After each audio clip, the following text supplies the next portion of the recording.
Hi, welcome to the stitch demos for the online class of Cecil. The first stitch in the stitch guide is a combination of mosaic and Smyrna cross. So I'm going to demonstrate how to do those. When I did this piece, I just did them continuously. I did not do all the Smyrna crosses and then all the mosaics. I just did them in order. At the top of the picture in your guide, it says you will leave the top row as the compensation row, which will essentially be just over one thread. So you will need to move down to start your mosaic on the next full mosaic row down. All right, so here comes the mosaic, and I will try to adjust this so you can see more. And here we go. All right, so your mosaic, basically a small tent stitch to start. Bottom left to upper right, move over one thread.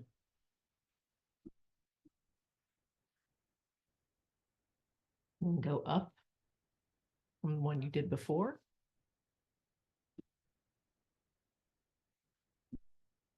And go up from the bottom of that one right to here.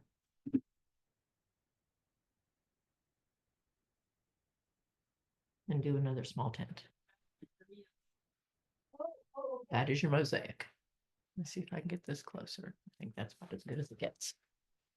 All right. You will then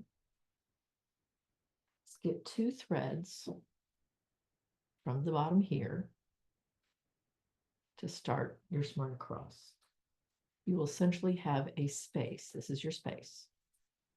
You go, oh, sorry, drop the name. You will go up.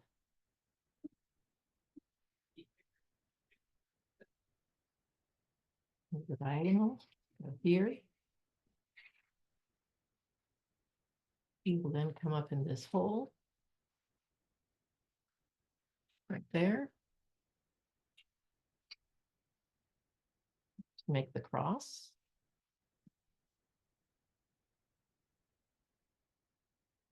You will then go to the space in between the bottom of the cross, start the first leg of the top of the Smyrna, then go down here.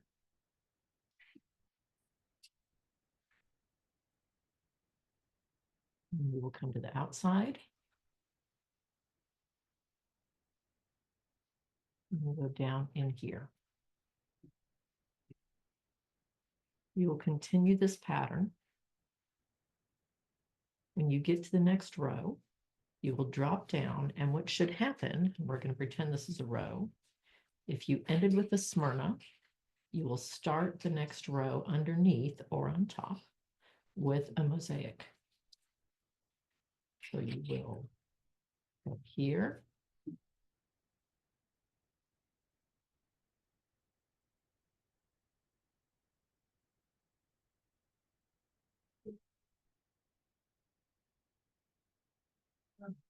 Here.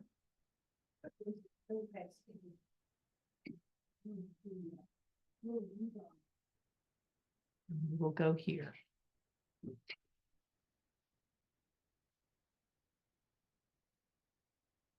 And you would start your Smyrna right there. Right here. The effect will be, you will never have the same stitch next to itself. So this will be mosaic here, mosaic there, Smyrna, Smyrna, so on and so forth. All right, I'm going to pause for a second. We're going to go to the next stitch. So that was your snow stitch, Smyrna, and the mosaic.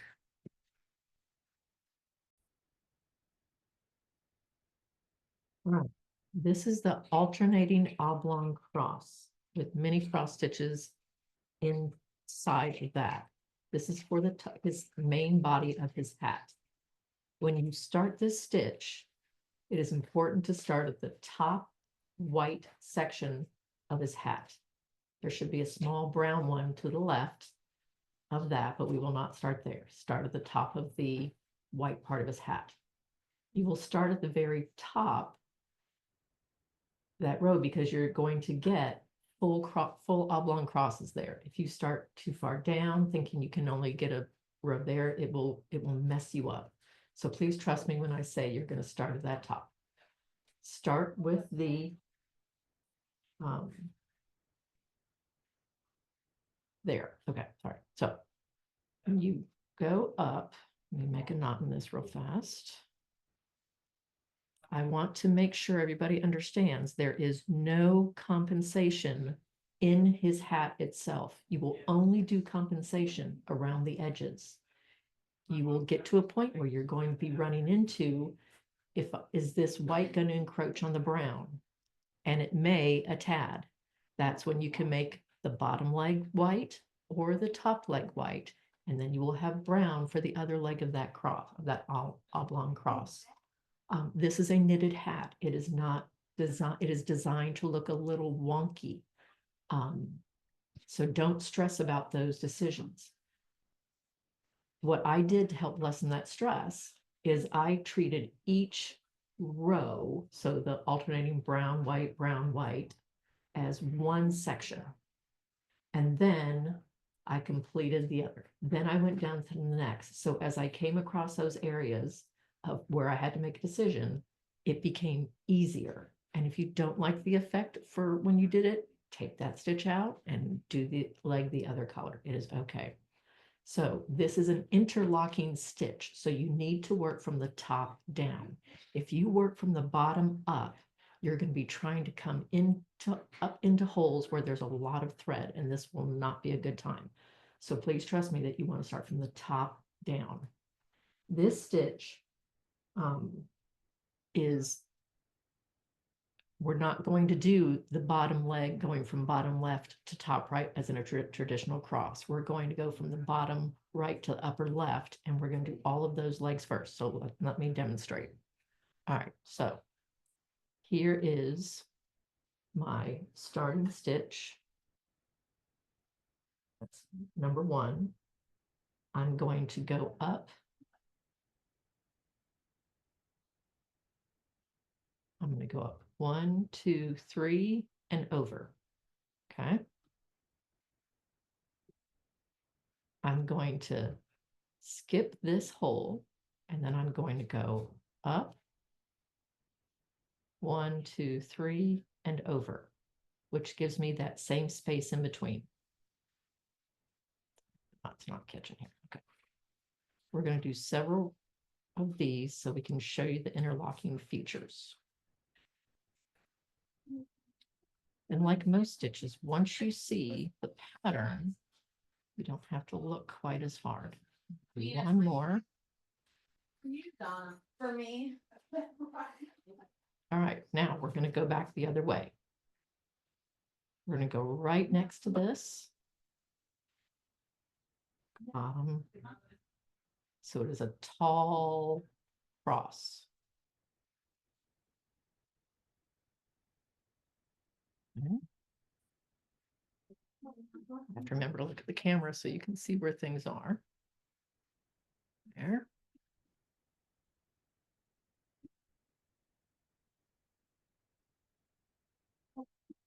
It will become apparent if you get off one thread or one hole, however you prefer to think of it, that things will not look right. So if that happens, stop and regroup. All right, now we need to go drop down to the next row. Okay. All right, so this is how I find my space. I find that first stitch I put in, that first leg, this one right here, okay, right there. And then I say, okay, I'm going to go down 2, 1, 2, and I'm going to go over 1. So this will essentially be a space under that one. All right. So now we're going to do this leg again. So I am 1, 2, and over 1. And then I'm going to go on the inside of this. So I'm counting up again. 1, 2, 3. and then I need to go over in here. See that hole right here? I'll get another needle to show you.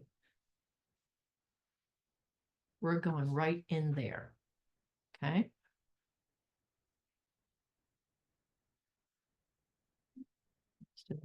So the same pattern, we aren't going there, we're going here.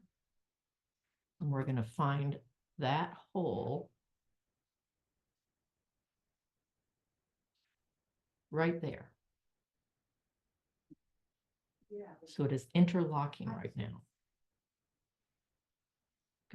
Right there.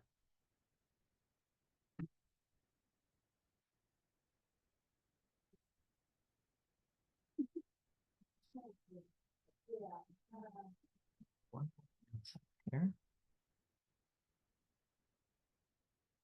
Okay.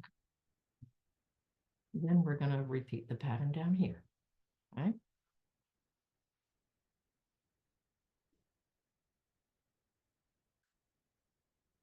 So finding this hole right there. This hole.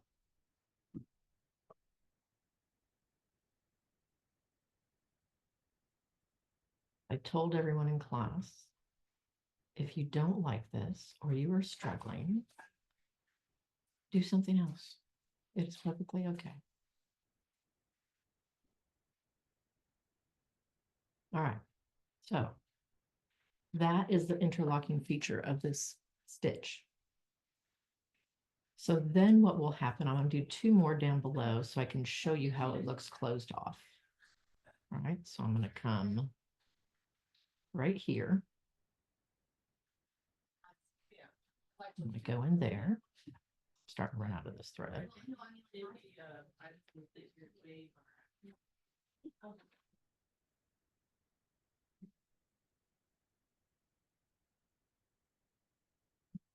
That hole, come back.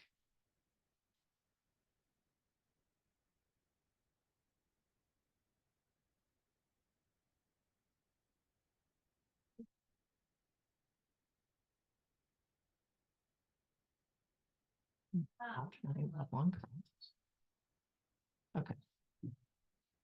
So I'm just going to drop that thread. All right, now what I'm going to do is do a different color in there so that you can see, stranded, I don't do that, how the cross stitch looks like inside of it. Second to thread this needle. What? I know you can't see that. That's okay. I feel like I should be doing elevator music. And you don't see anything happen on the camera, like do do do do. Oh, that's Jeopardy. Never mind. Okay. So when you get ready to do the X's, you will start over here. Especially if you're like working on something and you end up bringing it as a sample. And you're going to be inside this. So you will have to kind of come in there, but that'll be open a little bit. You're going to go here. So it's a very small X. Come up here. Make sure that's still focused. Okay.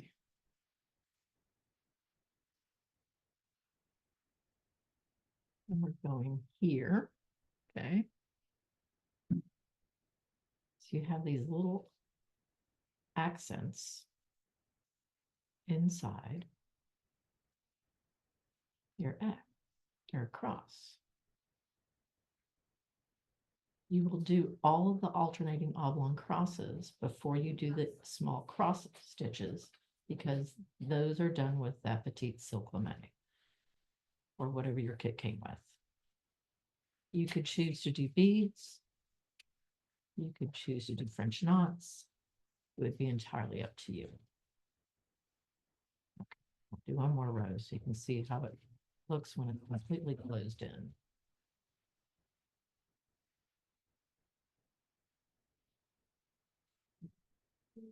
I'm going to skip one more. We're just going to go this way.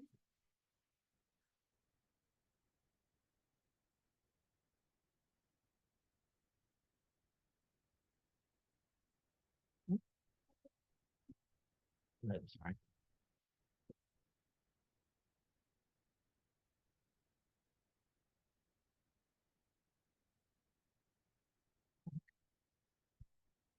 Two more, and we'll put this stitch. The color of silk lamine I used does not show quite as distinctly with the white thread in his hat, but it definitely shows well against the brown. And if you're having trouble because it's a stranded thread, and I'm just using pearl cotton right now, with getting it up in there, just take a needle or your laying tool and pull that aside a little bit. But generally seems to work okay. I didn't struggle to get it up in there. I didn't have any trouble catching threads. Okay, so now you can see the contrast and how that interlocks. It looks complicated, but once you get the rhythm, it actually goes pretty well. All right, so we're going to stop for a second. I'm going to pause the video and get ready for the next stitch.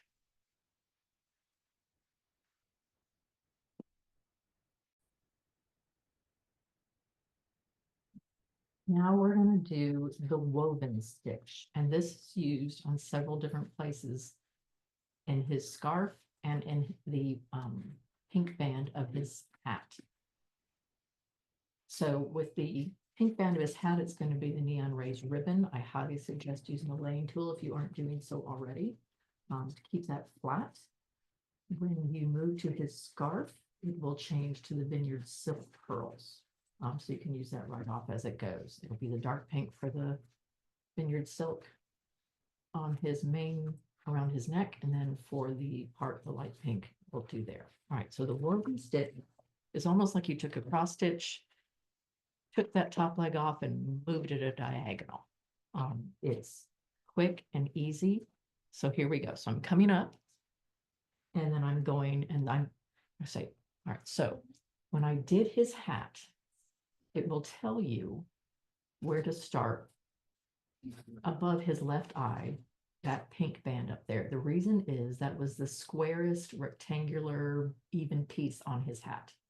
I did each pink section on its own because I did not want to have to figure out how to count over to keep the pattern correct. So as I treated each one on its own, I knew I had it there. And then when I moved either to the left or the right, your choice to keep going, I didn't tie off. I just carried it. I went right back up to the top and then made sure that I started on the same. I picked a row that was good and started, so I matched the rows, look straight across. I hope that makes sense. Sorry, I'm hitting the thing. So that the pattern was apparent without me having to count it out and potentially mess it up. So that's why I started at the top, worked my way down, and then did each section on its own. It was important to me to make sure that pattern didn't get messy. All right, so here we go. So it is simply, we're not doing a 10 stitch, we're doing a longer cross, so to speak. We're going over here. And we're going to do, we're then going to, same idea, skip. We're going to drop down to right here.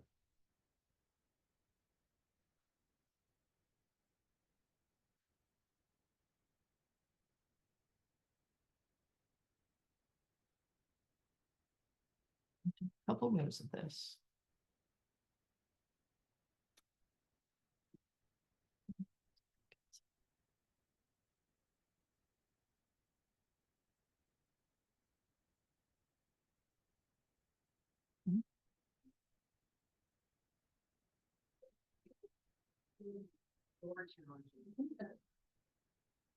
How are you this morning? I'm good.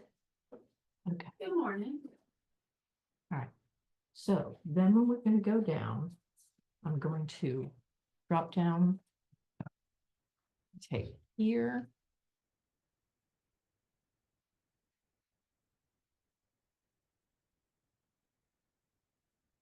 Going to go down to, down one and over, down two and over.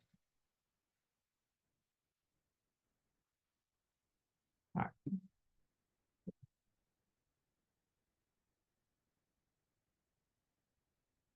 And I'm going to go, just like we did the oblong cross, going to go up I'm going to look for that hole right there.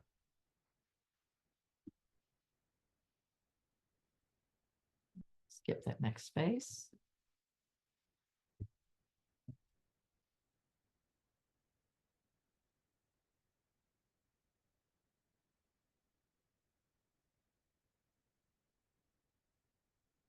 Got my hole in the wrong spot here.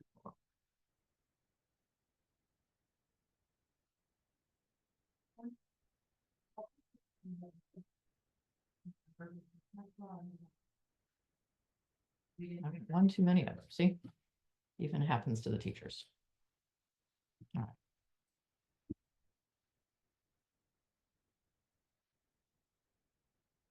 What ends up happening is you are crossing over this right here, going under. So we then start to get this woven look.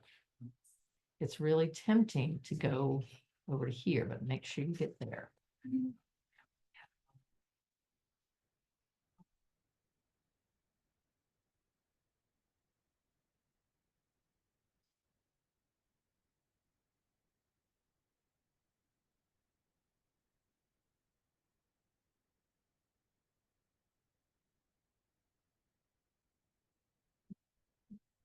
So as you start the next row, you're essentially gonna With frosty. you're gonna have a space here. You'll have a space down from here, here, and it goes up under. Okay, so I have this January.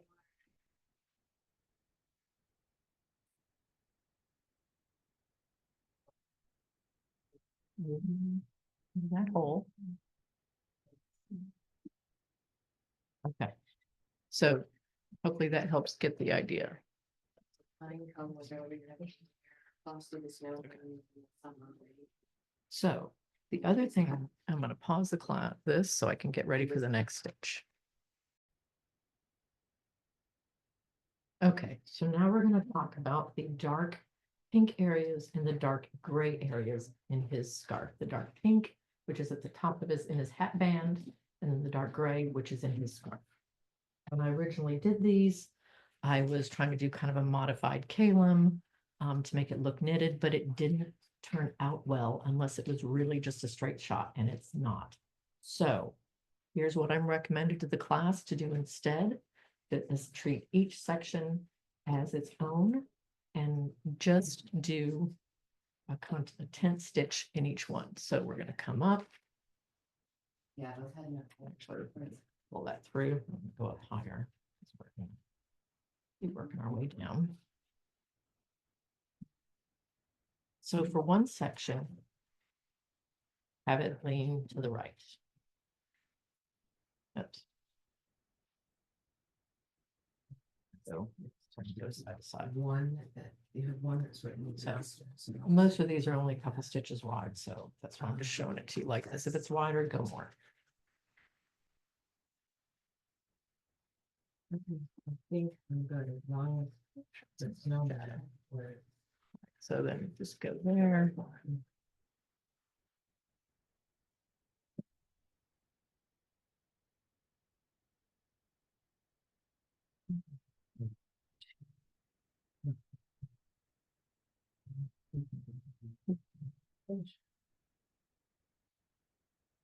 And you will do this till you finish one of the either narrow dark pink bands up in his hat band or in his scarf. Or the gray in the scarf. Okay, that would be one whole of that section. Then move to the right or to the left, either way, and reverse that direction. Stitch guides. It go this way.